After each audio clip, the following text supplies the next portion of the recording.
ഞാൻ ഈ വീട്ടിൽ നിന്നൊക്കെ ഇറങ്ങി പോകുമ്പോൾ എൻ്റെ മക്കളോട് പിള്ളേർ പഠിക്കുന്ന ചെറിയ മക്കളായി പഠിക്കുന്ന കാലത്ത് പോലും ഞാൻ പറയില്ല, അമ്മ അപ്പോൾ വരുന്നേ പറയുള്ളൂ.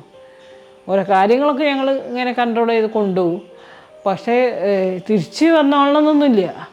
അവർക്കറിയാം അമ്മ പോയാൽ ഇപ്പോൾ വരുന്നൊന്ന് എന്തെങ്കിലും ഇഷ്യൂ ഉണ്ടെങ്കിൽ എനിക്ക് അത് തീർത്തിട്ടേ ഞാനിങ്ങോട്ട് വരുള്ളൂ. പക്ഷേ ഇവരെ സുരക്ഷിതമായിരിക്കും. ഇപ്പോൾ സിനിമാ മേഖലയും ആ തരത്തിൽ അസംഘടിത തൊഴിലാളികളാണ്, സ്ത്രീ തൊഴിലാളികളാണ്. അതുകൊണ്ട് അവരെന്താ അനുഭവിക്കുന്നത് അത് തന്നെയാണ് ഇവിടുത്തെ അസംഘടിത മേഖല സ്ത്രീ തൊഴിലാളികൾ അനുഭവിച്ചുകൊണ്ടിരുന്നത്. ഇവിടുത്തെ താഴെ തട്ടിൽ ഒരു ഫോണിപ്പോൾ വരിക വിജയിച്ചെങ്കിൽ ഞങ്ങൾക്ക് കൂലിയൊന്നുമില്ല, നമ്മളെ പിടിച്ചു വിട്ടിട്ടുണ്ട്, കൂലിയും ആനുകൂല്യവും തന്നില്ല പറഞ്ഞാൽ നിങ്ങളവിടെ നിന്നോളി, ഞാൻ അങ്ങോട്ട് വരാമെന്നേ ഞാൻ പറയുള്ളൂ. എങ്ങനെയെങ്കിലും ഞാൻ അവിടെ എത്തിയിട്ട് അവിടുന്ന് തീരുമാനമാക്കിയിട്ടേ ഞങ്ങൾ പോരുള്ളൂ. അങ്ങനെയൊരു കാര്യങ്ങളൊക്കെ നമ്മളിപ്പോൾ പറയുമ്പോൾ മുതലാളിമാർ അത് അംഗീകരിക്കുന്നുണ്ട്. ഇത്തരം കാര്യത്തിൽ പറഞ്ഞ് സെറ്റിൽ ചെയ്തിട്ടില്ലെങ്കിൽ, തീരുമാനമാക്കിയില്ലെങ്കിൽ എന്ത് ഭവിഷ്യത്താണ് ഉണ്ടാവാൻ പോണേന്നുള്ള ഇവിടുത്തെ കോഴിക്കോടുള്ള മുതലാളിമാർക്കൊക്കെ അറിയാം.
ഒരു ഫോണിപ്പോൾ വരിക വിജയിച്ചെങ്കിൽ ഞങ്ങൾക്ക് കൂലിയൊന്നുമില്ല, നമ്മളെ പിടിച്ചു വിട്ടിട്ടുണ്ട്, കൂലിയും ആനുകൂല്യവും തന്നില്ല പറഞ്ഞാൽ നിങ്ങളവിടെ നിന്നോളി, ഞാൻ അങ്ങോട്ട് വരാമെന്നേ ഞാൻ പറയുള്ളൂ.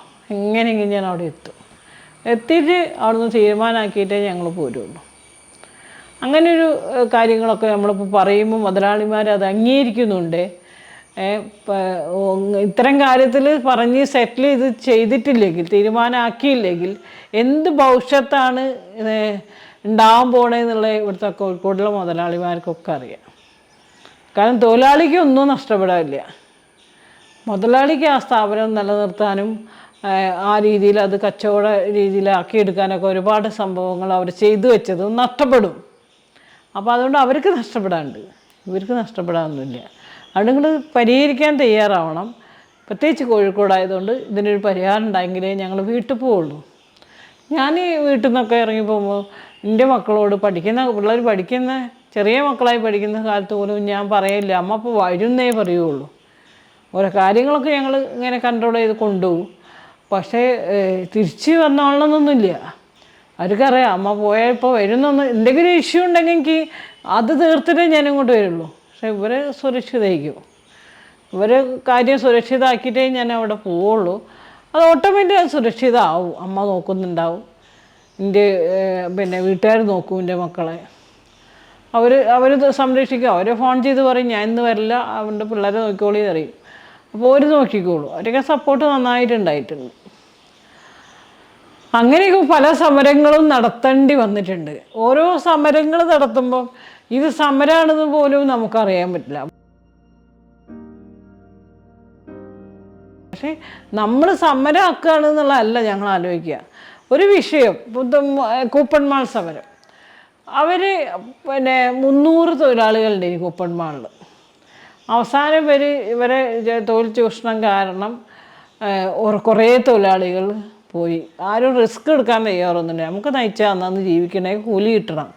അത് കിട്ടുന്നില്ല. കുറേ ആൾക്കാർ പോയി. അവസാനം 30 തൊഴിലാളികളുണ്ടായിരുന്നു. 18 സ്ത്രീകളും 12 പുരുഷന്മാരും. അന്ന് ഞാൻ എൻ്റെ മൂത്രപ്പുര സമരം നടന്നതിന് ശേഷം എനിക്ക് എൻ്റെ സ്ഥാപനത്തിലേക്ക് വർക്ക് വരുന്നത് ബ്ലോക്കാക്കി മുതലാളിമാർ. കാരണം ഷോപ്പിൽ നിന്നാണ് വർക്ക് വരിക. കസ്റ്റമേഴ്സ് ഈ മെറ്റീരിയൽ ഷോപ്പ് പോയാൽ ആ മെറ്റീരിയലും കൊണ്ടാണ് അവിടുത്തെ തൊഴിലാളികൾ ഞങ്ങളുടെ സ്ഥാപനത്തിലേക്ക് വരിക, അടിച്ച് അത് സ്റ്റിച്ച് ചെയ്ത് കൊടുക്കാൻ വേണ്ടി പറഞ്ഞിട്ട്. അതിനൊരു കമ്മീഷനൊക്കെ ഉണ്ട്. അത് ആ തൊഴിലാളികൾക്കൊരു വരുമാനം. ഇനി അത് ഞാൻ ഈ മൂത്രപ്പുര സമരം നടന്നപ്പോൾ ഞങ്ങൾക്ക് തരരുത് എന്നുള്ള ഓർഡറായി മുതലാളിമാർ. വിജയിച്ചിക്ക് കൊടുക്കണ്ട, വേറെ എവിടെയും ടൈലർ ഷോപ്പ് കൊടുത്തോളൂ. അങ്ങനെ ഞാനതിന് എനിക്ക് പ്രശ്നമൊന്നുമില്ല. അത് കേട്ടപ്പോൾ ഞങ്ങളുടെ ഷോപ്പിൽ തൊഴിലാളികൾക്ക് വർക്ക് കുറഞ്ഞ് അവർ മെല്ലെ പോയി. പറ്റൂല എന്ന് പറഞ്ഞ് അവർ വേറെ സ്വന്തമായിട്ട് സ്ഥാപനങ്ങളൊക്കെ ഇട്ട് നമ്മളും ഹെൽപ്പ് ചെയ്തിട്ടൊക്കെയാണ് സ്ഥാപനങ്ങൾ ഇടുക. അങ്ങനെ സ്ഥാപനങ്ങളൊക്കെ ഇട്ട് അവർ പോയി. പിന്നെ ഞാൻ സ്ഥാപനം അത് ഇങ്ങനെ ആരും ഇല്ലാത്ത അവസ്ഥയായി വർക്ക് ചെയ്യാൻ. അപ്പോൾ എൻ്റെ പാർട്ട്ണർ ടൈലറാണ്, അയാളും ഞാനും കൂടിയാണ് പിന്നെ പണിയെടുക്കുക. എന്നാലും വർക്ക് ഇങ്ങനെ കുറഞ്ഞു വന്നപ്പോൾ ഞങ്ങളെ കുടുംബം പ്രശ്നമായി. മക്കൾ പഠിക്കുകയല്ലേ. അന്നേരം ഞാൻ വോഡാഫോണിൽ എനിക്ക് ജോലി കിട്ടി. ഞാൻ ജോലിക്ക് പോയി, അത് സുരേഷും പോയി. കാരണം അല്ലാത്ത സമയം ഞങ്ങളവിടെ വർക്ക് ചെയ്യും. ഞങ്ങൾ രാവിലെ തൊട്ട് ഉച്ചവരെയിൽ 1 മണിക്കൂർ ജോലി വേണം. കാരണം ക്യാഫ് കളക്ഷൻ ചെയ്ത് അത് എടുത്ത് അവിടെ കൊണ്ടു കൊടുത്തു കഴിഞ്ഞാൽ പിന്നെ രാവിലത്തെ ജോലി കഴിഞ്ഞ് പിന്നെ ഉച്ചയ്ക്ക് അതുപോലെ 1 മണിക്കൂർ ജോലി കഴിഞ്ഞാൽ ഞങ്ങൾ ക്യാഫ് കളക്ഷൻ അവർക്ക് എത്തിച്ചു കൊടുത്തു കഴിഞ്ഞാൽ പിന്നെ പ്രശ്നം കഴിഞ്ഞു. അങ്ങനെ എന്നിട്ട് ഞങ്ങൾ അതും ചെയ്യും, ഇവിടെയും ടൈലർ ഷോപ്പും ടൈലറിങ്ങും നടക്കും. അങ്ങനെയൊക്കെ വർക്ക് കൊണ്ടുപോയിട്ടുണ്ടായിരുന്നു. പിന്നെ ഒരുപാട് കടമൊക്കെ ആയിട്ടുണ്ടായിരുന്നു. അങ്ങനെയെല്ലാം കൂടി കൊളായി. പക്ഷെ എന്നാലും ഈ ആളുകളുടെ അവകാശ സമരങ്ങൾക്ക് ഒരു മാറ്റവും ഉണ്ടാക്കിയില്ല. നമ്മളങ്ങനെ ഇനി സഹിക്കേണ്ട ആവശ്യമൊന്നുമില്ല. കുറേ നമ്മൾ സഹിച്ചല്ലോ. നമുക്ക് സഹനത്തിൻ്റെ പാതയിൽ നിന്ന് അവകാശത്തിൻ്റെ പാതയിലേക്ക് പോവാം. അതിന് എനിക്ക് എന്തൊക്കെ ചെയ്യാൻ പറ്റും ഞാൻ കൂടെ വരാം. ഞാൻ ജീവിക്കുന്ന എൻ്റെ അവകാശ ബോധത്തിൻ്റെ ഭാഗമായിട്ടാണ്. അതുകൊണ്ട് നിങ്ങളും അങ്ങനെ നിങ്ങൾക്ക് ഇനി സഹിച്ചത് മതി. ഇനി അവകാശത്തിൻ്റെ രീതിയിൽ നമുക്ക് കാര്യങ്ങൾ നേടിയെടുത്തും കൊണ്ട് സന്തോഷം സമാധാനത്തിൽ ജീവിക്കാൻ നമുക്ക് പറ്റണം. അതിന് എനിക്ക് എന്തൊക്കെ ചെയ്യാൻ പറ്റുമോ വെച്ചാൽ ഞാൻ വരും. ഞങ്ങൾ സംഘടന രജിസ്റ്റർ പെൺകൂട്ട് ഇതുവരെ രജിസ്റ്റർ ചെയ്തില്ല. ഇനി കഴിഞ്ഞ ദിവസമാണ് ഞങ്ങൾ മീറ്റിംഗ് കൂടി അത് രജിസ്റ്റർ ചെയ്യാൻ അതിൻ്റെ ബൈലൊക്കെ ഉണ്ടാക്കുന്നുണ്ട്. യൂണിയനാണ് ഞങ്ങൾ വേഗം രജിസ്റ്റർ ചെയ്തത്. കാരണം തൊഴിലാളികളെ ഡേ ടു ഡേ പ്രശ്നങ്ങളിൽ ഇടപെടേണ്ട യൂണിയൻ രജിസ്റ്റർ ചെയ്യണം. അത് വേണ്ടി 2016 രജിസ്റ്റർ ചെയ്ത് ആ രജിസ്ട്രേഷൻ കിട്ടുന്നതിന് മുന്നേ തന്നെ ഞങ്ങൾ സമരങ്ങളൊക്കെ നടക്കുന്നുണ്ട്. സമരം ഞങ്ങൾ രജിസ്ട്രേഷന് കൂടി മെനക്കെട്ടില്ല. ഇത് എവിടെ കൊടുത്തിട്ടുണ്ട്. ഞങ്ങൾക്കെതിരെ ആരും ആ ലെവലിൽ ചോദ്യങ്ങളുമായിട്ട് വന്നിട്ടുമില്ല. ഇത്രയും ജെന്യൂൻ കേസുകളായിരിക്കും നമ്മൾ ചെയ്യുന്നുണ്ടാവുക.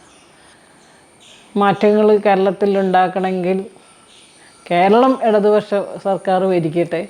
നമ്മൾ ഇത്തരം ആവശ്യങ്ങൾ ഉന്നയിക്കും, അത് പരിഹരിക്കട്ടെ ഇടതുപക്ഷ സർക്കാർ.